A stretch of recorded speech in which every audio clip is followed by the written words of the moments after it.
Tere tulemast riigiportaali eesti.ee. Järgnevas videoklipis tutvustame riigiportaali eesti.ee alajaotust Minu asjad. Minu asjade menüü sisu on nähtav ainult riigiportaali eesti.ee sisse loginud kasutajale. Minu asjad on personaalne keskkond, kus riigiportaali kasutaja saab seadistada oma valikuid. Minu teated võimaldab tellida erinevatelt asutustelt teavitusi ja lisada kalendrisse olulisi sündmusi.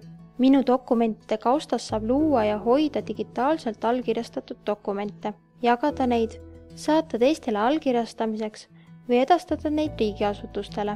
E-posti valikus on ametliku eesti.ee aadressiga e-kirjade saatmine ja näeb saadetud kirjade ajalugu. Minu teenuste all kuvatakse nimekiri teenustest, mida olete portaalis viimati kasutanud. Jaotuses Minu lingid saab hallata lemmiklinkidesse lisatud linke.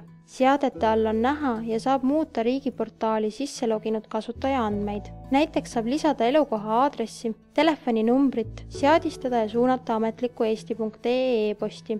Valikus dokumendid on näha teenuse Minu dokumendid staatus. Saab teenust aktiveerida või deaktiveerida. Seadistada riigiportaalis kasutatavate dokumentide kohta teavitus ja tutvuda teenuse kasutustingimustega.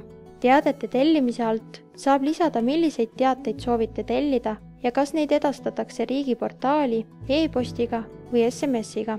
Isiku domeen võimaldab koos ametliku e-postiga loodud domeeni mujale suunata.